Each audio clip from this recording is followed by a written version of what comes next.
Blog Talk Radio. Original game, let's go. It's time to attack. We the smartest, fastest, and most vicious. We gonna put them in their place. We coming around for one day. And he's gonna fire deep. But there, inside the 10. Throws Superman. Put route by Edelman. Now they come on a reverse to the near side on a quick run. What's up, NFL football fans out there, and welcome to another edition of Cover 2 with McMillan and Purdue, the show where we talk nothing but NFL football. I'm one of your hosts. I'm Devin McMillan. But I'm in the building with my partner. We got Fred Purdue in the house. Fred, what's up, man? What's going on, man? Football is we're a quarter of the way through this season, and I'm just saying it goes so quickly, but it takes so long to get here. I'm just savoring it all. And, struggles a little bit. Struggles just a little bit are gone. Up and doing. Love it. Oh, yeah. And I told you that before last week started, but, I didn't really think you were that worried. But I guess, when you've done this for a decade and a half, I guess in the back of your mind, like one of these times where we have this slow start, it's going to be the end. But I think once again, basically, the rumors of the Patriots' demise have been greatly exaggerated. But this is Cover 2. We're here to rap to you guys about the upcoming week, a few stories from the last week. And once again, full disclosure, we are recording a little bit later than normal, so the Thursday Nighter has already been completed. I always tell Fred, look, man, let's not talk about that. We'll save it for the next show. But look, If you guys happen to hear us talking about New England versus Indianapolis, just remember that we're recording on a Friday. The Thursday Nighter is already gone. So, yeah, you have to bear with us when we're late like this because I know Fred is chomping at the bit to talk about his boys, and we're not going to be able to talk about it fully without adding last night's game as well. So, we're going to open that up for discussion as well. But let's get into some of these topics right now. Let's go quick slant with a few topics. And let's start with Green Bay. There's been some whispers of a rift between star quarterback Aaron Rodgers and the coach, Mike McCarthy. What have you heard about this, Fred? It's interesting to me. I've heard rumors and I've seen little jabs over the years, but subliminal stuff. Subliminals, right? I've always heard the subliminals, and I've seen little things in press conferences. That's the one thing I always say. If you really want to know what's going on with a team, watch the press conferences because they tell you so much. I mean, if you can get through the coach speak and all of the other stuff, if you get through all of that, you hear, oh, well, we didn't get this guy involved enough, and you see a little smirk, and then the coach will come right back. In the case of the Packers, you see Aaron Rodgers saying that guys like Davante Adams aren't getting involved enough, and that we need to involve him more in the offense. And then Mike McCarthy says we're fine, we'll get him involved, but we're fine. And then you see more and more things just going on. And I've even seen it in New England, not to kind of go off on them, but I've seen it in New England too, where it's like little small jabs. And you see these type of things happen across the league. It's just if you don't really pay attention to it, it goes all the way over your head. And it used to go over my head too. So right. It's like when you're watching these press conferences and interviews, you have to open yourself up to the quote-unquote between the lines. Because the little subliminal shots will tell you everything if you're observant enough to get them, like Fred just mentioned. Code speak. If a quarterback or anybody goes on television and talks about, not getting people involved or, who's not in the position to do this and to do that, they're throwing the coach under the bus, no doubt. Because first of all, this is coming from the quarterback. So the casual fan, Fred, the lay person, if you will, would ask, okay, if there's a receiver not getting involved enough, then why don't you get him involved? You're the quarterback. But it's not that easy because if they're calling plays where Davante Adams is not featured, then Aaron Rodgers is not really going to Davante unless he's going off script, which he does, pretty often. But we all know what those kind of subliminals mean. What do you think it means for the future of the Packers, though? Do you think they'll just continue to jab at each other and it'll be fine, everything will be okay? Or is it a situation where you think it'll eventually come to a head and somebody's going to have to go? I mean, we pretty much know who that somebody would be, but do you think it'll ever get to that point?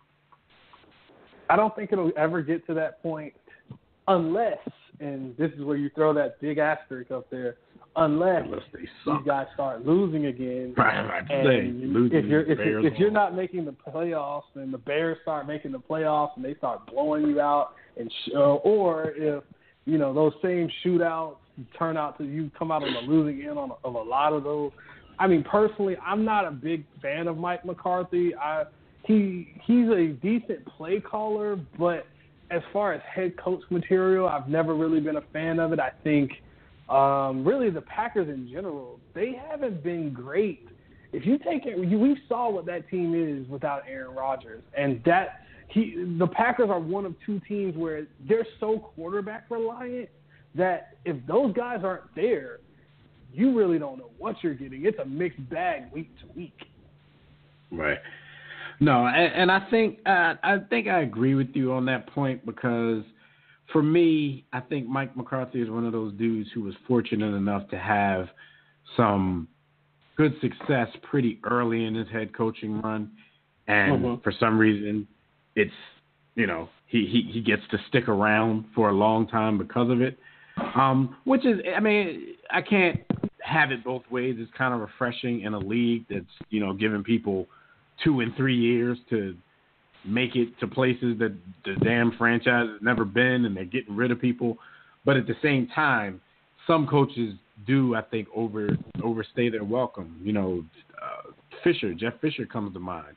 He was just let go a year and a half ago, 2 years ago, after just not getting the Rams team or his late tenure with the Titans, not getting them over any humps. But it's like he kind of lived on his early success, but he turned into a dinosaur right before our eyes. And as the league changed, he never changed, and I think they kept him around too long.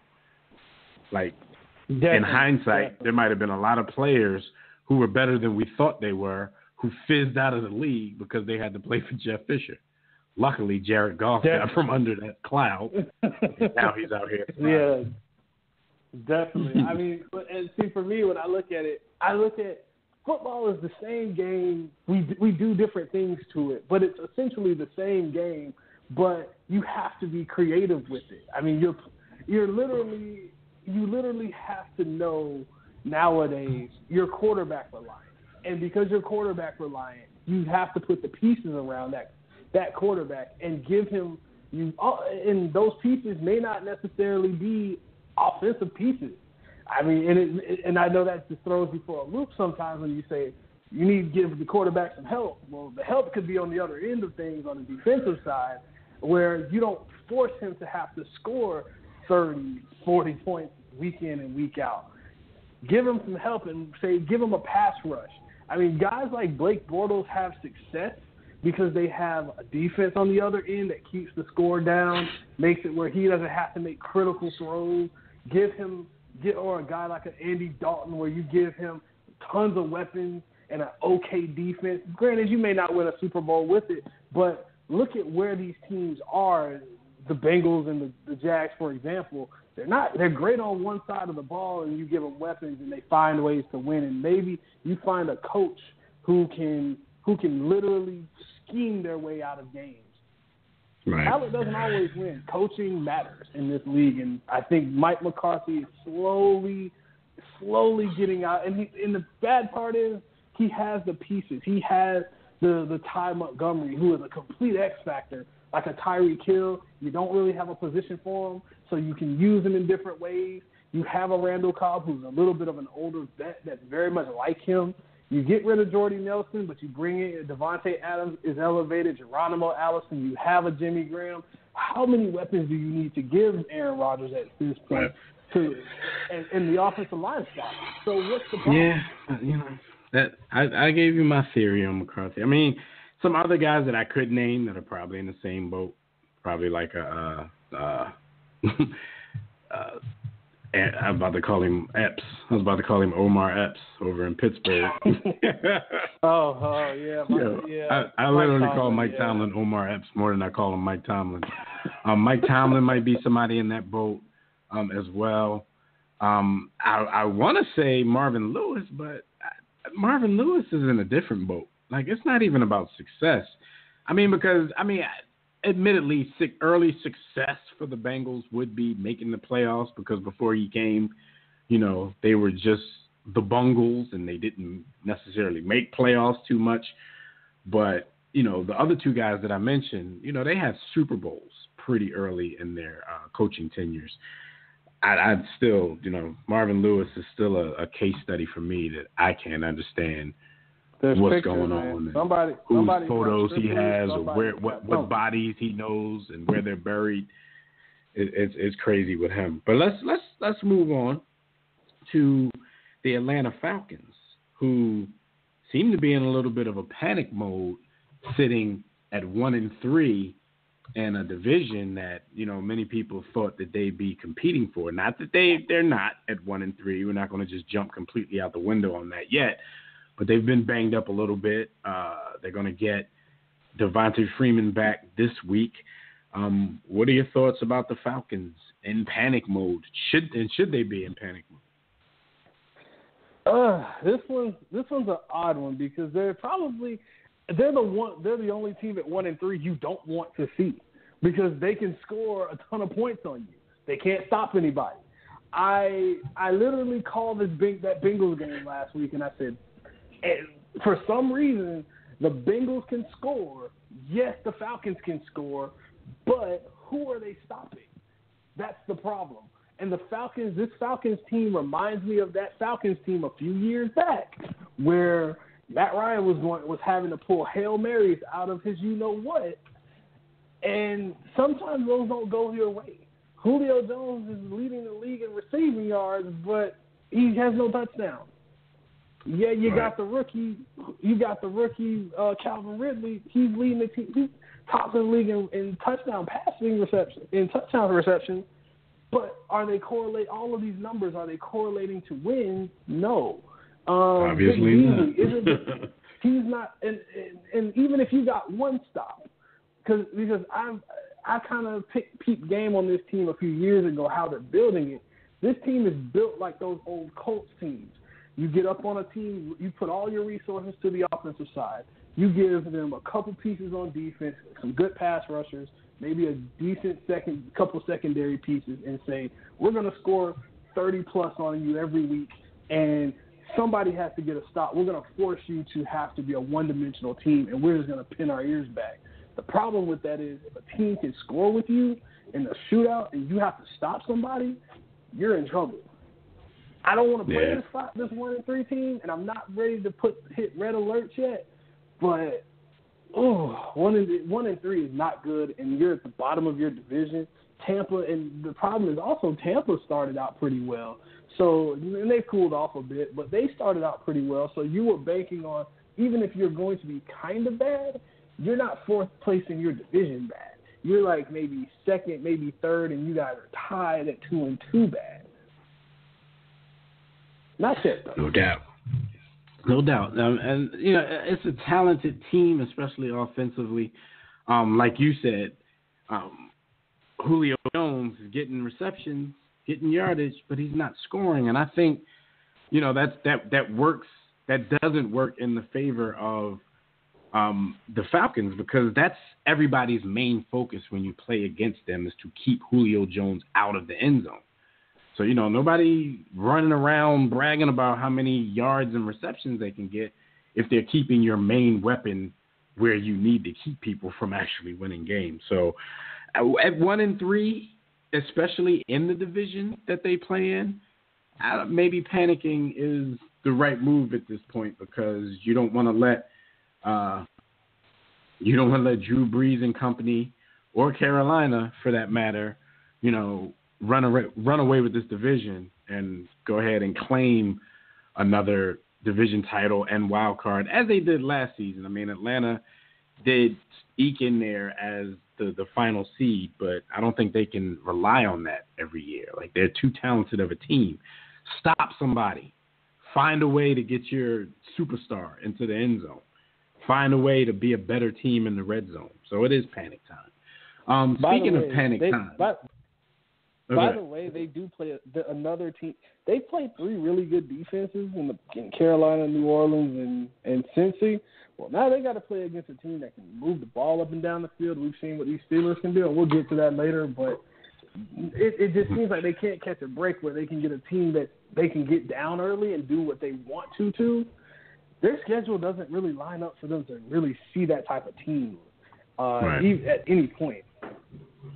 Well, Fred, speaking of panic time, there's a former Dallas Cowboy who seems to exude the utmost level of confidence when you ask him about his job search and his future playing in the league, but now seems to be a Cowboy kind of running proverbially on social media with his tail between his legs, because Dez Bryant kind of hinted to his wishes, or, he wouldn't mind a reunion with the Dallas Cowboys. In my opinion, this has to be, the result of Dez Bryant just basically getting no attention, no offers, or anything of that sort, because when this first started, it seemed like his mission was to get on a team that was able to play the Cowboys at least once, if not twice a year, division rival, so he can show them what they gave up and what they're missing. But now, after all of this, he wouldn't mind a reunion with the Cowboys? I mean, is this just Dez, you think after this, you think his agent called him and told him to put the phone down or something like that? Because just the day before, he was praising Carson Wentz and kind of hinting how he wouldn't mind getting passes thrown to him from Carson Wentz. So has Dez entered a state of desperation bipolarness, do you think? And that's a term we just made up here. We're going to coin that. Desperation bipolarness. Has Dez entered that state? I think so, and I think Dez was putting out a lot of fake information. I rarely say that that whole about fake interest news term, but I think there's really no interest. But if you say something long enough, people will believe you. And quite honestly, if any of these teams really had any interest, they would have bit. I mean, with the injuries that the Eagles had at wide receiver, why not go after Dez? With the struggles, dropped these Matthews before we went to Dez. With the issues that this Ravens team, and we remember back in the preseason, I picked these Ravens to win the division.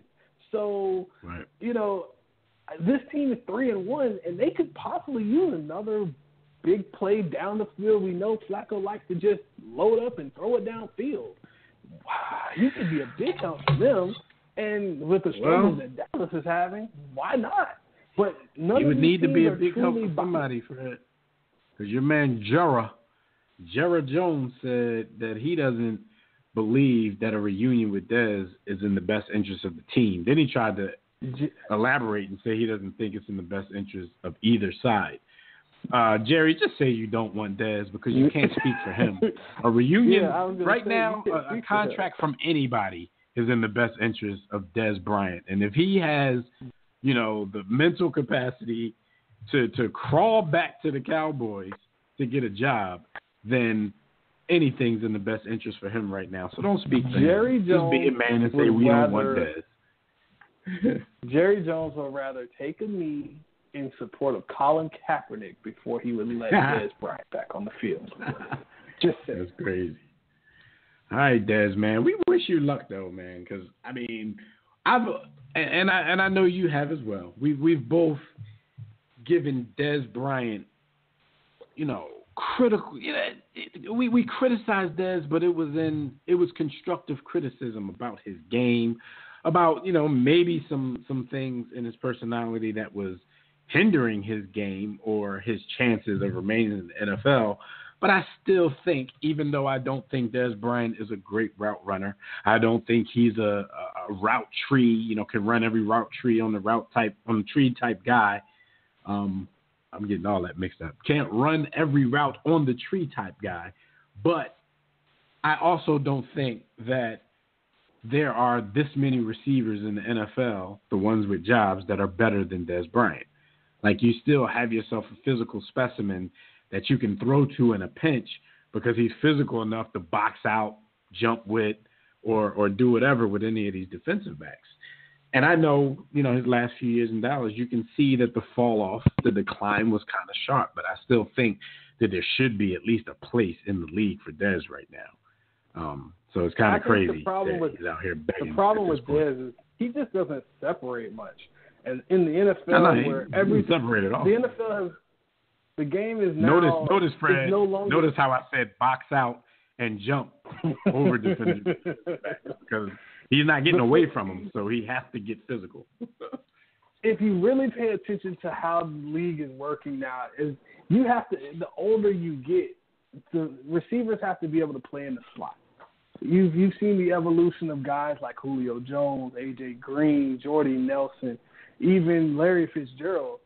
All of these guys have the ability to be versatile receivers. They can play inside. They can be outside. They can be a great blocker. Larry Fitzgerald does more in the run game as a blocker than probably any other receiver in the league, and he's the most comparable as far as size is concerned. And I know we're comparing a legend, literally a Hall of Famer, to a guy that may not be a Hall of Fame caliber receiver, but when you have the body type that Dez Bryant has with the skill set that he has, you have to get better at your craft. It's almost, and I'll take it like over to your world a little bit more on the basketball world. Dwayne Wade was one of my favorite basketball players all time. So he never evolved his game. It was go up strong, get inside, fall down, break my body apart, and now when I get old, now I want to learn how to be a mid-range jump shooter because that's all anybody wants. And my career got shortened because of that. And I could have been a much better player, but I never got that other side of my game because I never felt like I needed to.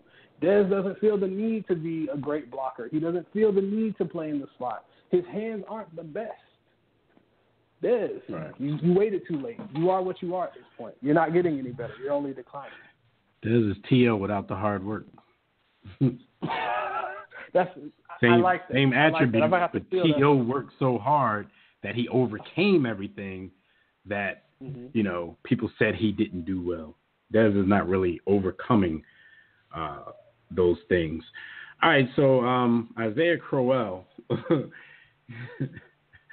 after his butt wipe touchdown celebration, has found a new suitor and now has a new endorsement deal. Now, I don't know if you guys saw this, but back in week 3, when he scored a second quarter touchdown against Cleveland, it was his second touchdown of the game. And like I said, he basically wiped his butt with the football. So he drew a fine and a whole lot of criticism, but he ended up cashing in on it because what's the name of this company? The company is called Dude Wipes. It's a company that bills itself as a toilet paper substitute for men. I hope, Fred, that I will never, ever have to purchase anything from this company. But shout out to Isaiah Crowell for this working in his favor. The funny thing is, had they been around earlier, some years back, maybe about a decade or so ago, they probably could have had a bigger fish because Randy Moss did wipe his butt on the goalpost once. I'm pretty sure they would rather have a Randy Moss in his prime while he still had on the purple and white versus Isaiah Crowell, who's a pretty good running back in his own right, but I'm pretty sure they would have rather had Randy wiping his butt on goalpost than Isaiah wiping his butt on the ball. But you said you know about this company? You've heard of Dude Wipes before? I've heard of this company via another show I listen to. They're the sponsor. So yeah, I've heard of this company, and I from everything I've ever heard of this company, they're basically like wet tissue. It's like wet wipes. That's it's really like baby all it wipes. is. It's like wet wipes. Baby wipes for men. Baby wipes for men if you just can't all get you it all dudes out. that don't There know you how to go. wipe your ass correctly, we got a product for you. And Isaiah Crowell is the spokesperson. I'm looking at the photo here. They done sent him 1 million packs of grown man butt wipes. And he's sitting in his living room, and then there's a bunch in his bathroom. This is hilarious, man. But, hey, cash in, man. This is the social media era, man. This is the internet, social media era. You can do anything that gets you criticized and cash in on it because right now attention is the root of all evil. It's no longer money. So if you do something to get people attention that can drive some money for them, they're all with it. And the last thing we'll say about the grown man butt wipes, they have a tweet with him with these photos I'm telling you about. And the tweet says, "A wipe to remember. We've got you covered, Isaiah Crowell, 34. Come on. We got to do better. All right, but shout out to him, man, for getting an unlikely endorsement deal, as Fred likes to call it.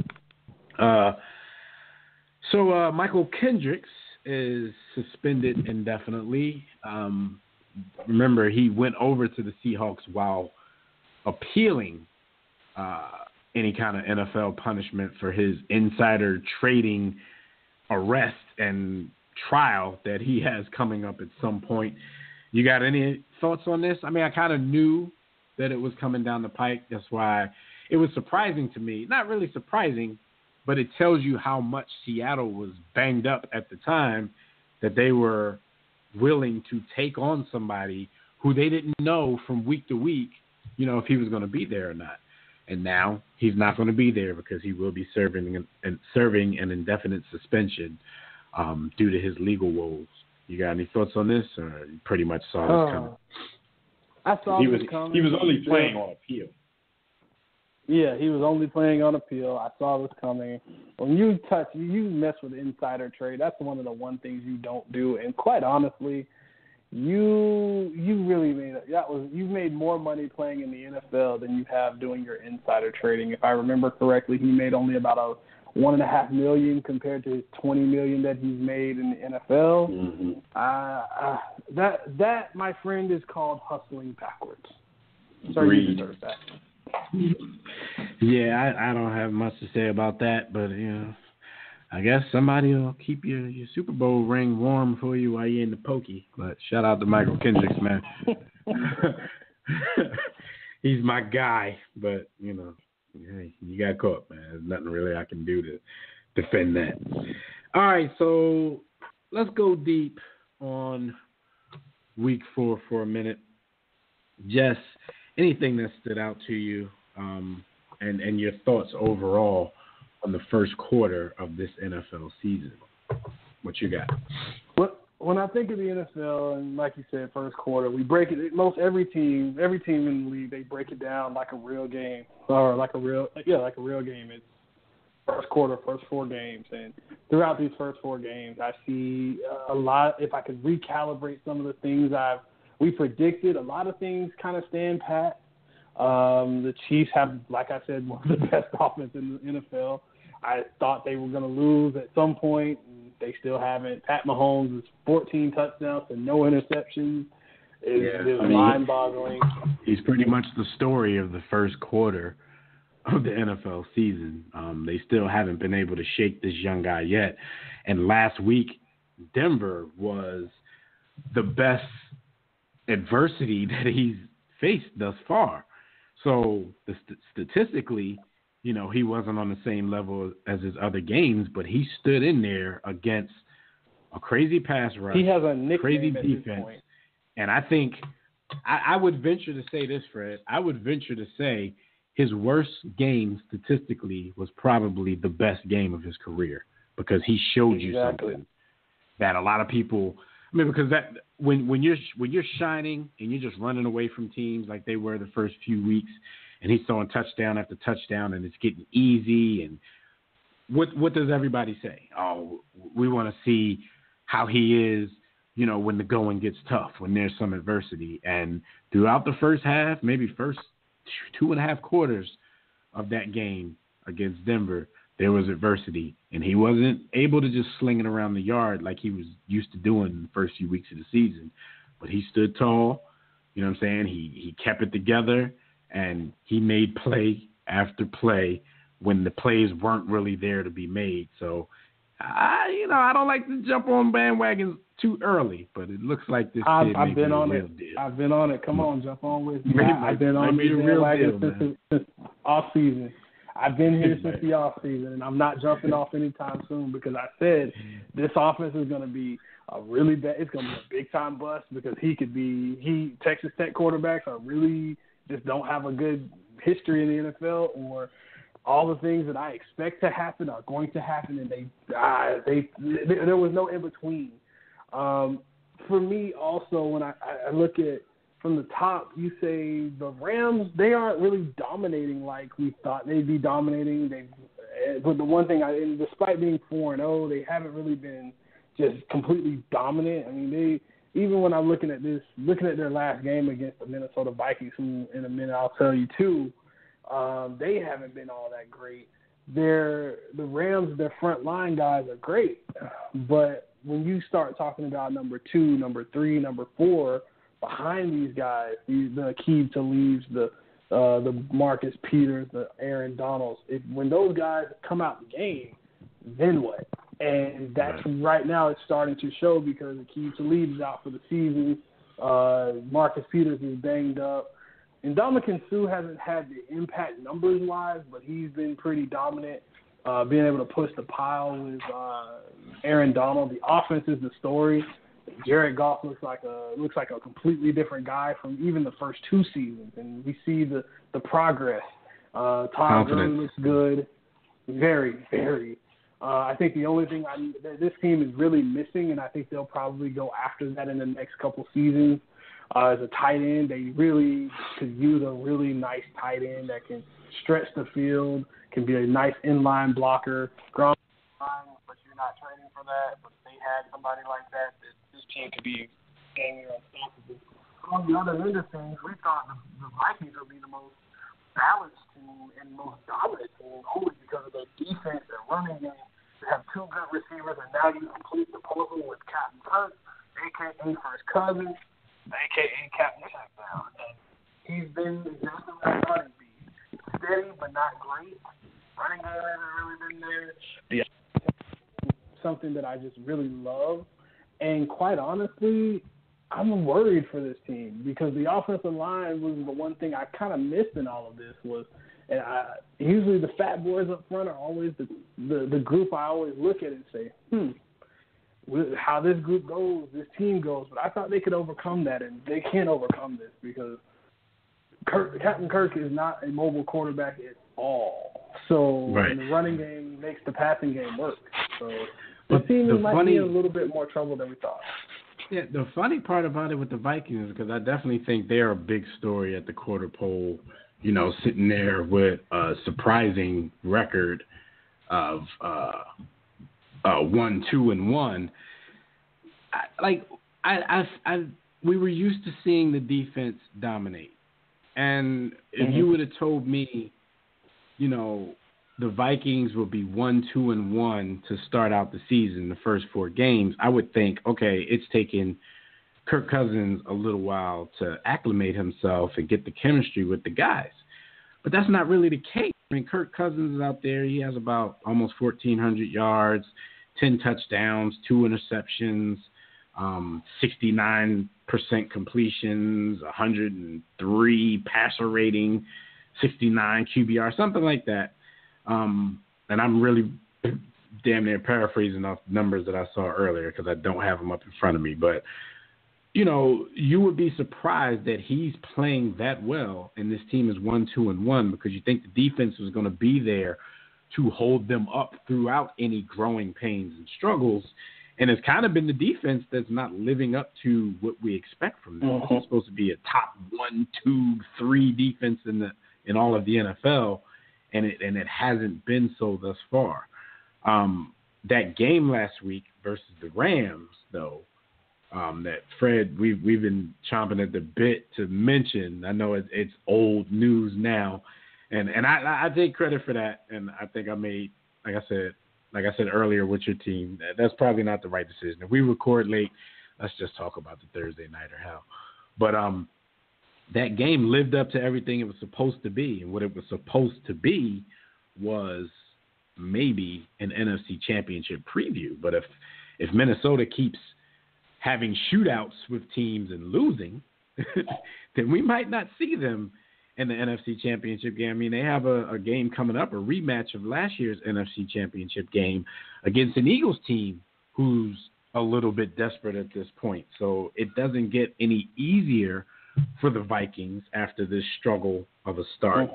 So it's like they better pick it up or just they're going to just lose out on all the expectations that they had coming into the season. But that game last week, it lived up to everything except, I guess, on the defensive side of the ball, because you expected both defenses to perform a little bit better. And for a while, there was no defense being played in that game. So that was the surprising part about that.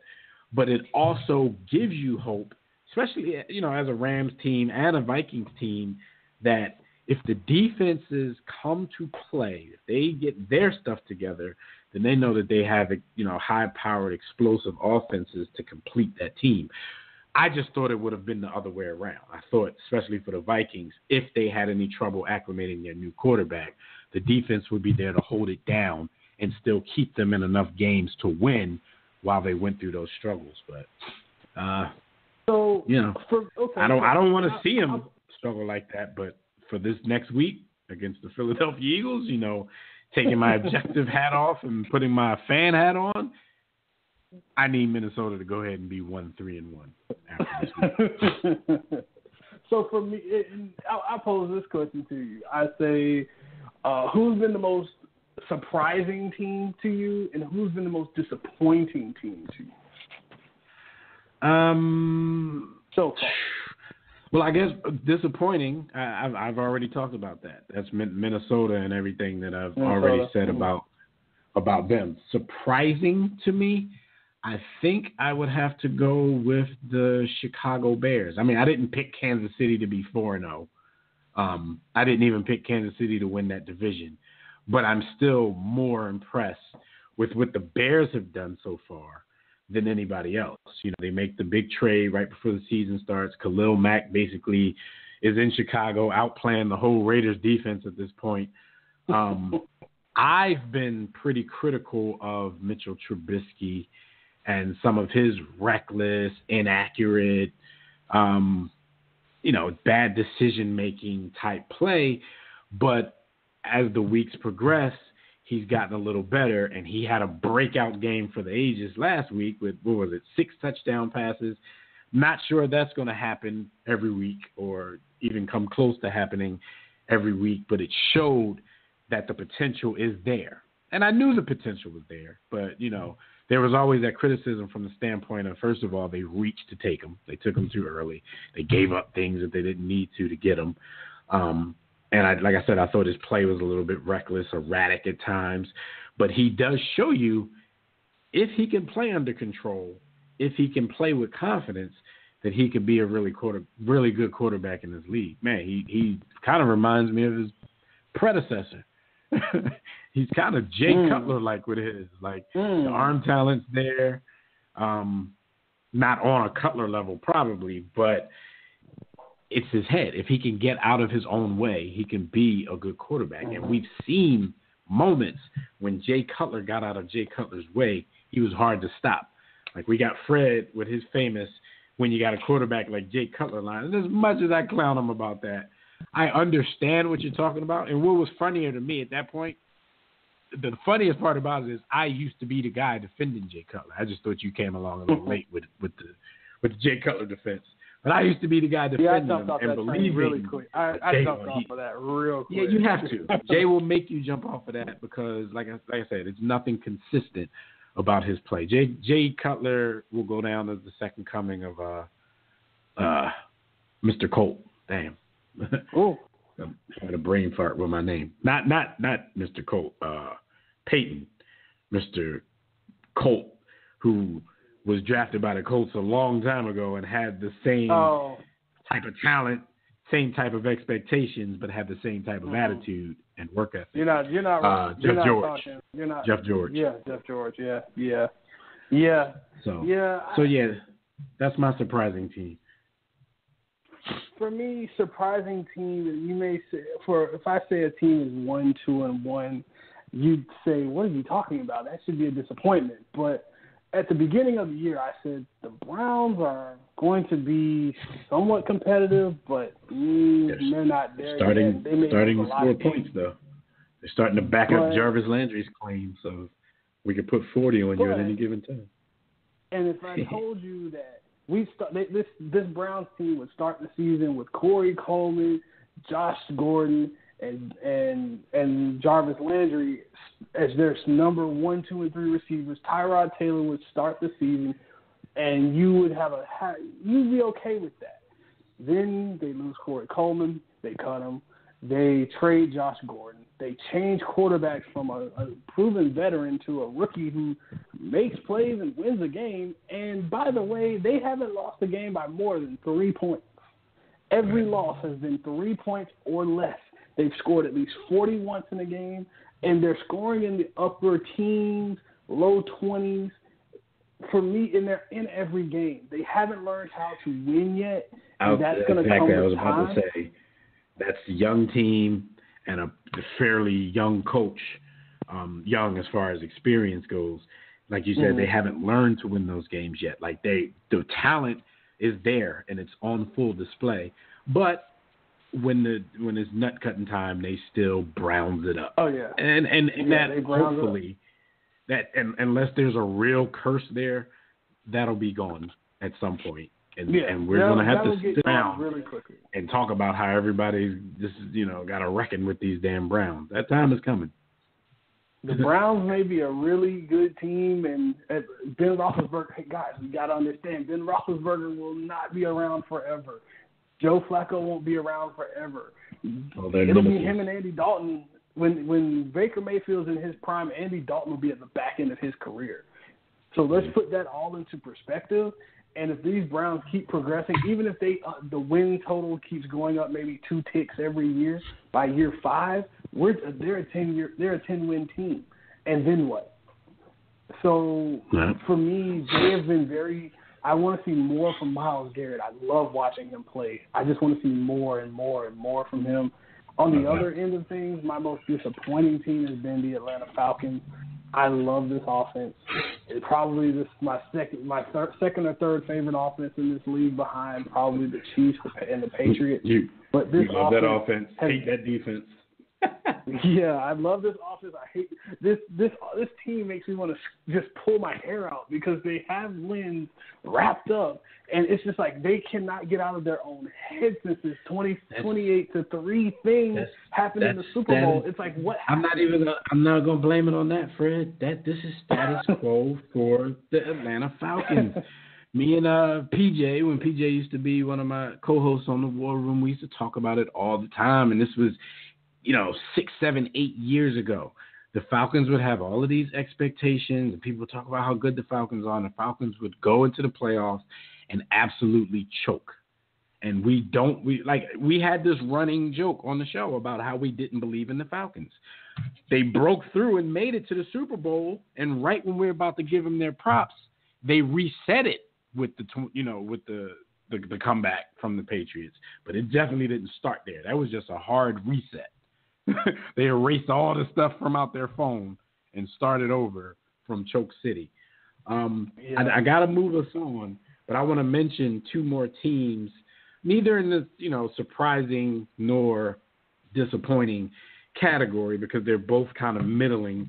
One team is looking up at this particular point, and it's both of our teams, the teams that were in the Super Bowl last year, the Philadelphia Eagles and the New England Patriots. We talked about the Patriots in our open, so not much new that I want to say on that front, except for the fact that, I was never panicked. I kind of knew what the Patriots were about. When they get their back up against the wall, I know exactly what they're about. And the last 2 teams they had to face that wrath. The Dolphins faced it, and they faced it good. Indianapolis, they basically faced the wrath, flirted with a comeback.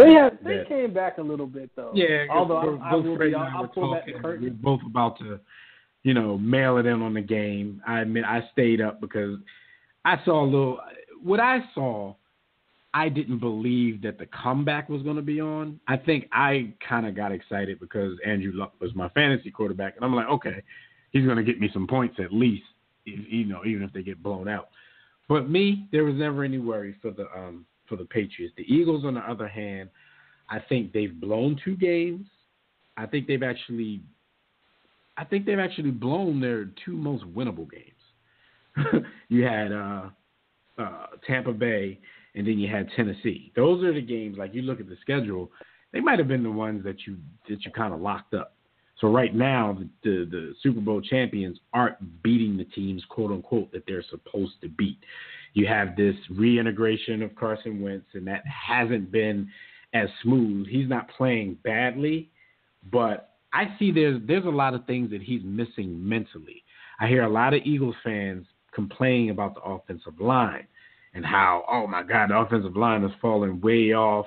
We're giving up the second most sacks in the league at this point.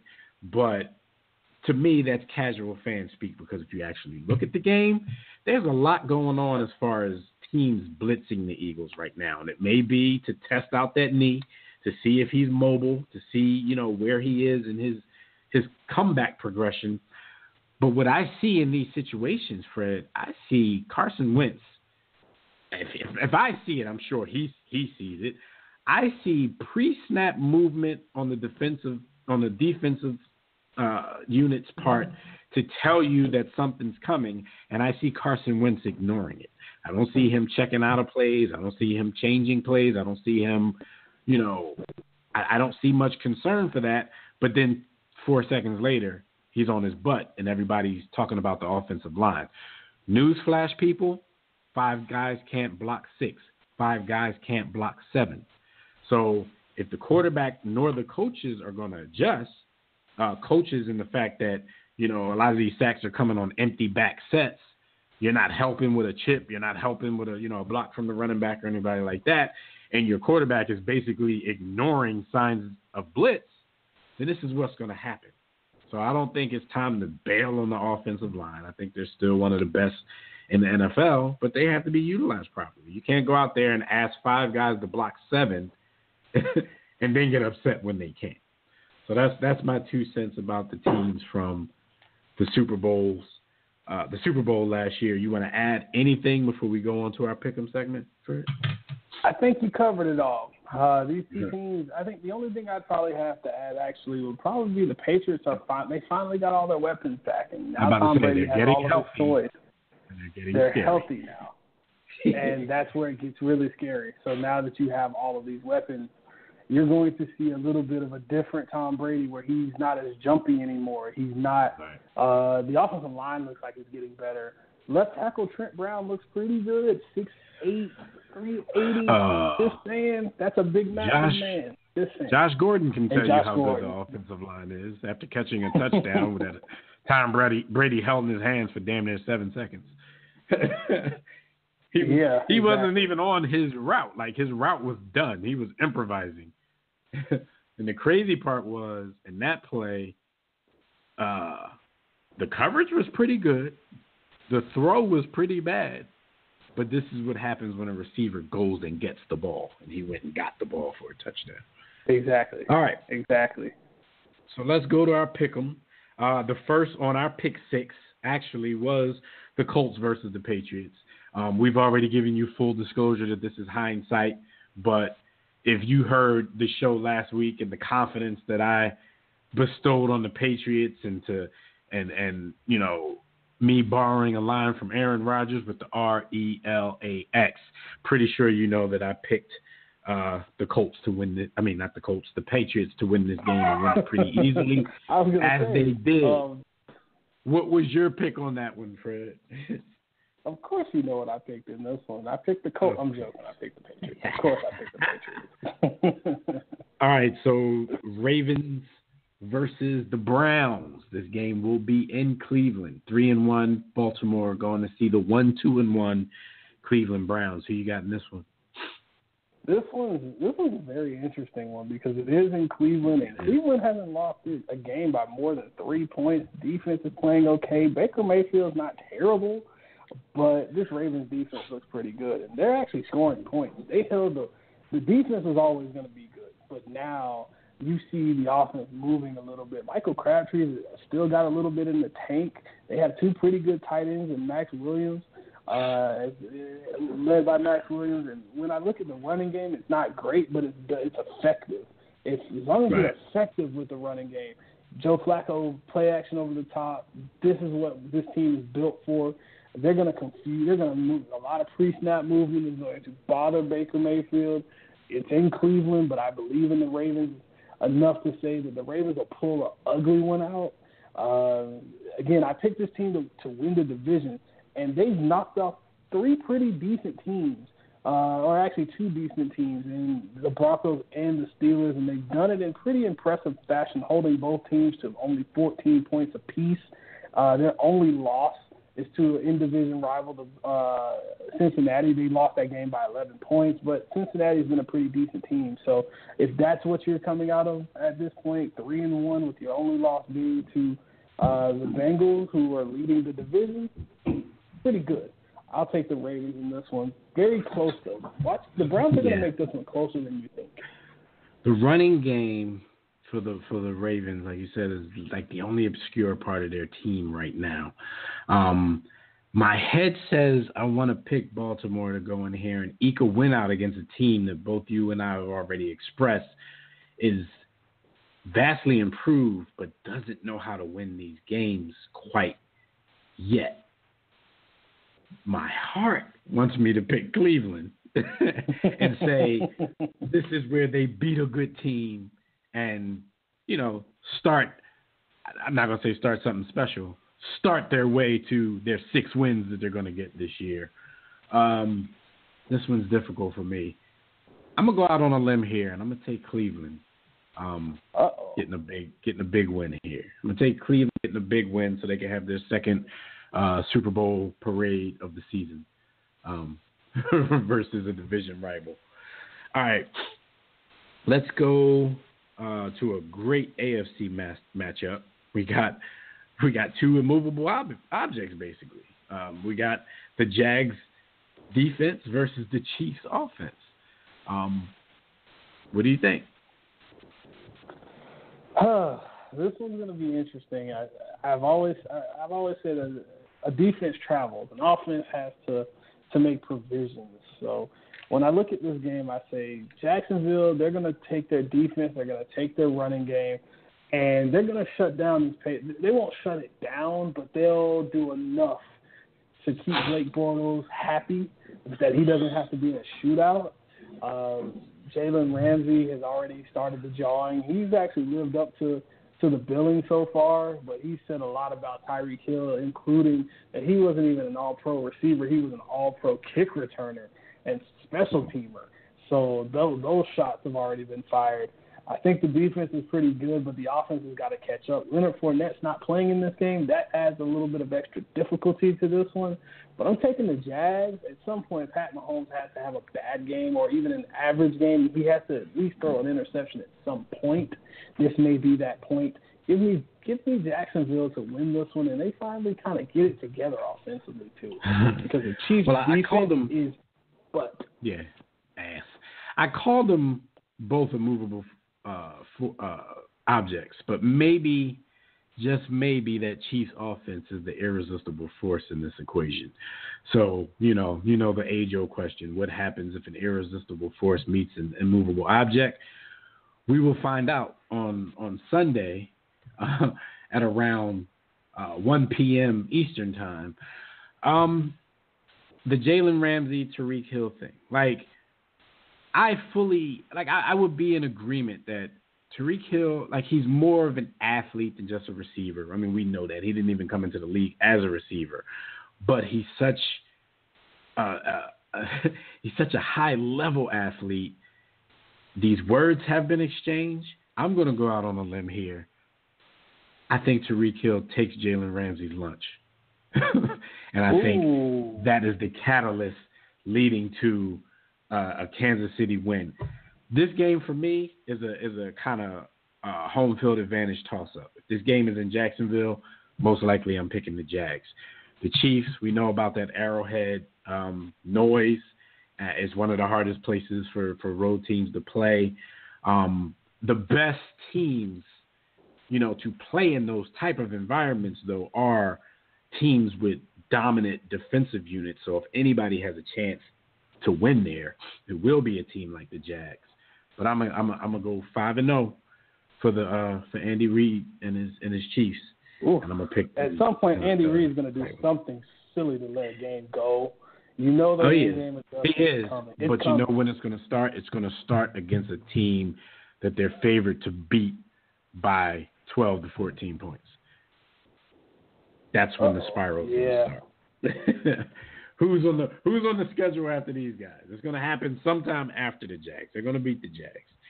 All right. Let's go to that rematch of the NFC Championship game. The Vikings going back to a hostile environment in Philadelphia. I'm pretty sure their fans aren't going to travel as well as they did last time because they don't want to get beer cans thrown at them again. You guys have the most violent fans I've ever seen. I love it. Every second of it. That's not true. We have the stories that get blown up so much by the media because of stories that weren't even that serious from 60 years ago. They're still talking about people throwing snowballs at Santa Claus as if Santa Claus is like a real person. They're acting like we threw snowballs at Jesus or something. Like it was a drunk guy, a skinny guy in a Santa Claus suit, who got snowballs tossed at him because of a frustrating season. And they talk about this 60-something years later, and everything we do is the worst thing in the world. But you got people at baseball parks getting shot, stabbed. Yeah, I'm looking at you, California team, Dodgers. People getting murked in the parking lot, beaten to a pulp, to where the city has to pay them millions of dollars. But every time an Eagles fan, throws an empty can, like we're just the worst. But and to be honest, I think a lot of Eagles fans try to live up to that mantra. They try to live up to that, and they're really not as tough as they're cracked up to be. But anyway, this is an important game for everybody, and this is the game where I hope the Eagles can get everything back on track. You know what? It's weird now because it's going to sound like a homer pick because I really have no reason to pick the Eagles in this game, especially with the way they've been playing. But Minnesota has been quite disappointing as well, more disappointing than the Eagles, if you want to be totally honest with it. So both of these teams probably have a chip on their shoulder. Both of these teams are circling these games as must-win. The home field advantage might go a long way for the Eagles. And I tell you, Fred, from the beginning of the season when everything was 0-0 record-wise, I had already picked Minnesota to win this game, to come in and avenge that loss. And I was already, had in my head like it wouldn't mean anything to me because we beat them when it really counted. Like this means nothing in comparison to what January meant. But I'm going to switch on that now. I think both of these teams, need a win right now. Philly has the home field advantage. They're a team that's trying to get healthy as well. If you can get anything going in that secondary against a familiar foe in Kirk Cousins, I think the Eagles can go ahead and pull this one out. What are your thoughts on the rematch? Like I said, 0-0. I was all Vikings. I was all in on the Vikings. But I don't know. They look a little trashy. I don't know what to think of this Vikings team because, like we said, this Vikings team, the defense is not what we thought. This defense would be all-time dominant, great. Like they get a nickname, great. We were ready to call them the Purple People Eaters again. They have and that's why I'm switching up because at the beginning of the season I'm like, man, throw Kirk Cousins and an improved offense with that defense. I'm like, they're gonna come in there and smack us. I thought now, this team would be... if he's going to play like that, we got a chance. I thought in the back of my mind that I don't like to get excited about teams unless they get transcendent players, especially like this. But when I see, like when I saw Randy Moss come to the Patriots, I was like, oh my God, long time ago. But when I saw Kirk Cousins come to this team, I was like, oh, they just completed the puzzle. They're going to be really good. And they have the receivers, they have the running back. Laquan Treadwell is no longer is he a bust still, or is he just a really big slot receiver? Because he's finally making plays. Kyle Rudolph was making plays. This offensive line just doesn't look great. Philly, they get after the quarterback still. They still are able to do that, but I just don't see where – I think Carson Wentz is still kind of jumpy. Any quarterback coming off an ACL, especially the way he didn't – it wasn't a contact thing. It wasn't like he had his plant foot in the ground just ready to go and somebody just crashes into it like Aaron Rodgers or Tom Brady had it happen. It was just a non-contact injury, so I'm not understanding why he's so jumpy. Especially the way they protect quarterbacks nowadays. You shouldn't be jumpy at all. They give you, they say you. I mean, from what I heard, we put pillows on the ground. It probably snapped before the contact, but he did get hit on the play. Because remember, he was diving into the end zone. He did. And he looked like he took more punishment on his right leg during that dive, though, than his left leg. Exactly.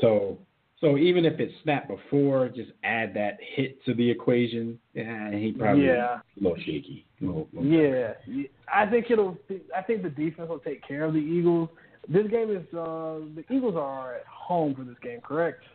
Yeah, 4:25 start. They're at home. Anytime you have a really big game like this, a game that matters a little bit, and teams are fairly equal. I tend to lean with the home team. That home atmosphere kind of drives you early, and the how loud that place gets, especially on third down, fourth quarter, third down. Those guys aren't going to be able to hear, especially when you're taking a dome team and putting them outside in the elements. Where that noise is right on top of you, things change. Yeah. I'm going with the Eagles in this one. I think they'll control the ball a little. Jay Ajayi says he's playing in this game. I don't know how effective he'll be, but I think Carson Wentz has to find a way to get better in this game, and the defense will just have to get after Kirk Cousins and take advantage of that bad offense. Yeah, it'll be loud. They'll have the Rocky music blaring. They'll be mocking the Viking skull chant. It'll be a crazy atmosphere out there. All right, we got two more to go. We got to try to rapid fire through these last two, but we got the Falcons versus the Steelers. We got your most disappointing team facing those Pittsburgh Steelers. And this game is in Pittsburgh. Both of these teams record-wise have been disappointing so far. 1-3 for the Falcons, 2-1 for the Steelers. What do you see in this one? Do the Falcons get it together in this one? I really don't think they'll get it together because the Steelers actually play a little bit of defense. That's the problem here. The Falcons have been known to get into some shootouts too. Exactly. Both of these teams are shootout type. This is a shootout type of game. Funny thing about this game is I have both of these quarterbacks on my fantasy team. I did it in spite. I said I'll take Matt Ryan on the back end just to make somebody have to sweat. And whoever has Jimmy Garoppolo, they haven't asked me for a trade yet, so clearly they're okay. But I'm just saying, it's going to be a toss-up for me. Whoever, you're going to see a ton of offense here. You're going to see a ton of Julio Jones, a ton of AB.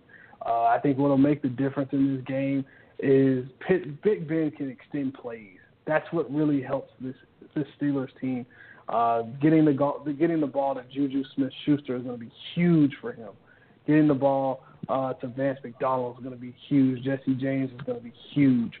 The Steelers' offensive line is a little bit better. They'll be able to run the ball with James Conner and his ineffective self. I really don't see the upside here. If Le'Veon Bell was playing in this game, I'd give them a 100% lock in this one. But because he's not, I'll give it maybe a 98% lock in this one. Give me the Steelers. Le'Veon Bell, week 7. Week 7. During the bye week, he said he's coming back. But a lot of people saying they wouldn't be surprised if he comes back during the bye and then maybe fakes like a little hamstring injury. So you can say, I came back and paycheck now, but now he's hurt and can't play. That happens. Oh my God, Le'Veon, you're a G. And yeah, I'm gonna take the Steelers as well on this one, because I think it will turn into a shootout, and I think the shootout in this case will favor Pittsburgh and those weapons they have on the offensive side of the ball. We didn't mention this, and because I brought up Le'Veon, I just had to mention. We don't even have time to dig deep into it, but Earl Thomas, unfortunate, broke that leg again, and he was doing things that from that side, from the organizational side of things, they would consider it the quote unquote right thing to do. He came in to honor his contract and to play through it until he could get out of the situation and choose who he wanted to play for how much he wanted to play for. He took the risk and it backfired. He got hurt. And as he was being carted off the field, he flipped the whole Seahawks sideline to Bird. Not the best look, but I can totally understand where he's coming from. I just feel for dude, man. I can only imagine how he's feeling there. It's crazy. All right, so last but not least, we got the Raiders at 1-3 going to visit the Los Angeles Chargers at 2-2. Of course, a 4:05 p.m. Eastern time kickoff.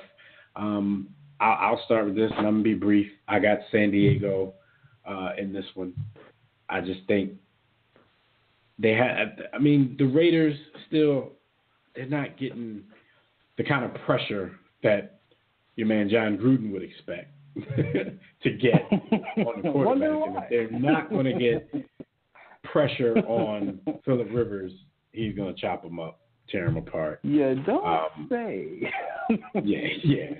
So what are your thoughts, man? Last but not least, let's get out of here off this Man, I'm taking the Chargers on this one. Melvin Gordon, they're going to get a heavy dose of Melvin Gordon. Although Marshawn Lynch is top 5 in the league in rushing yardage, maybe he's having a small bit of resurgence.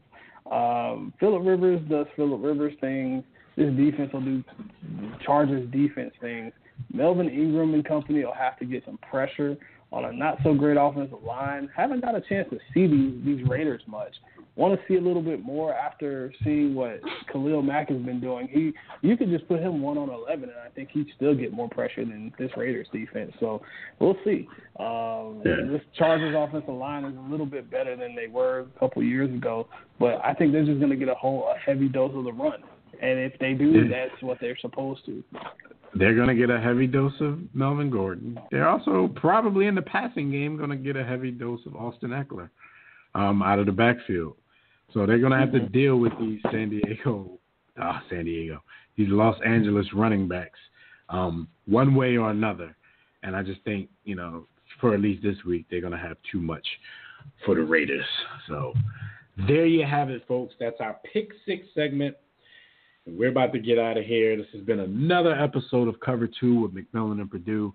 We're looking forward to another exciting week in the NFL. The season at the quarter mark has not disappointed thus far. The rules and the referees have basically been a point of emphasis and a point of disdain for a lot of fans. But we're going to try to work through that, and hopefully those calls decrease and we can get on with playing some real football here. Fred, real quick, let them know on Sunday where they can get in touch with you once these games kick off. You can catch me on Twitter, Fred Purdue CFB. I don't have a dog in this fight, so I'm just going to enjoy a lot of football on Sunday.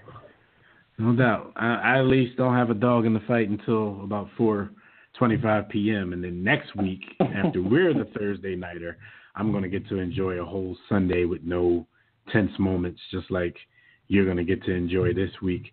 So you guys can catch me on Sunday, at least throughout the early games, because I'll be a little intense during the late game. But you guys can catch me on Twitter at DevMacWR Sports. You can catch me on the Facebook page at War Room Sports. That's facebook.com/War Room Sports. You can catch me on the GroupMe app. Just search for the War Room Sports Game Time group on the GroupMe app. And that's pretty much it. So we'll see you guys. We'll be talking to you guys next week, hopefully on an earlier day, where we're not including the Thursday night game in our recap, but we can include it in our picks instead. But who knows, man? Life happens sometimes, but we always get the show out for you. We always get you this content. So look, like we always tell you guys, don't accept mediocrity. Be steadfast in the war against ignorance. And we'll see you chumps on top. Going up to LaFell. Touchdown. The big screen. Sanchez over the middle. Touchdown. Play action. Cutler wide open. Sanzenbacher.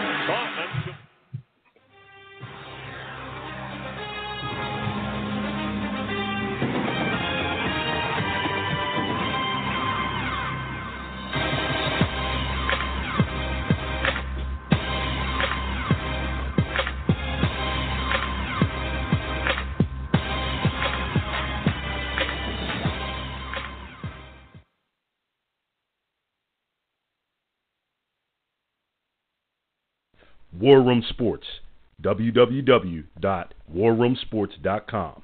What? Ain't no more to it.